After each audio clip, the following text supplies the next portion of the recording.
এখন বাজছে 7:45। তো হঠাৎ করে ভাবলাম আমরা করব চিকেন। তো বোন ফার্স্ট টাইম রান্না করতে আমাকে হেল্প করছে, তো আমরা দুজন মিলেই বানাবো হচ্ছে চিকেন মা বাবার জন্য। তো তোমাদের সাথে সেই রেসিপিটা শেয়ার করছি, চলো। প্রথমে আলুগুলোকে ছাড়িয়ে নিচ্ছি আমরা। তো এখন আমাদের লাগবে হচ্ছে, আমি এই ভিডিও এডিট করতে করতে কিন্তু অনেক ক্লিপস এখানে বাদ দিয়েছি, কারণ বোন যা ব্লান্ডার করে ফেলেছিল তো সেগুলো বাদ দিতেই হয়েছিল, নাহলে তোমরা হেসেই মরে যেতে। ওগুলো আমি একদিন অন্য একটা ভিডিওতে দিয়ে দেবো। প্রথমে আলুগুলোকে কেটে নিয়েছিলাম, তারপরে ভালো করে ধুয়ে নুন আর হলুদ মাখিয়ে নিয়েছিলাম। আর এদিকে বোন আমার হেল্প করছিল কাটাকাটি করতে, পেস্ট করতে, তো সেগুলোই করছিল। কড়াই গরম বসিয়ে আমি ওর মধ্যে দিয়ে দিলাম সর্ষের তেল।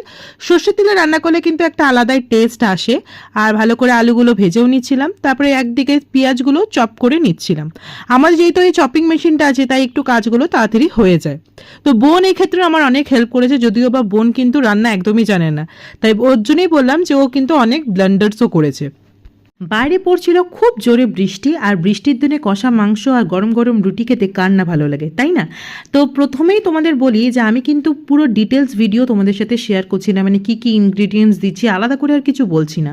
তোমরা সবাই চিকেন বানাতে জানো, আর আমার থেকে হয়তো বেটার জানো, তাই আমি কি কি দিয়ে ম্যারিনেট করেছি শুধু সেইটুকুনি তোমাদের সাথে শেয়ার করছি। চিকেনের ম্যারিনেশন যদি ভালো হয় আর সেটা যদি তুমি একটু বেশিক্ষণ টাইম নিয়ে করো, তাহলে কিন্তু চিকেনের একটা আলাদাই টেস্ট আসে। তো আমি এখানে চিকেন ম্যারিনেট ক্ষেত্রে দিয়েছিলাম হচ্ছে টক দই, জিরে আদা বাটা, রসুন বাটা, কাঁচা লঙ্কা বাটা, কাশ্মীরি রেড মির্চি পাউডার, আর দিয়েছিলাম সর্ষের তেল। ভালো করে কষিয়ে সেটাকে তারপরে দিয়ে দিয়েছিলাম আমি চিকেনটা। আর চিকেনটা কিন্তু ভালো করে কষিয়েছিলাম যাতে টেস্ট আর মশলাটা পুরোপুরি ভালোভাবে আসে। আর বোন এক্ষেত্রে আমার অনেক হেল্প করেছে, ও প্রথম রান্না করছে, ও একটা আলাদাই মজা পেয়েছিল। আর তারপরে আমরা এটা সার্ভ করেছিলাম গরম গরম রুটি সাথে এই চিকেন কষা। তো আজকের ভিডিওটা এইটুকুনি, দেখা হচ্ছে খুব তাড়াতাড়ি একটা নেক্সট পার্টে। ততক্ষণ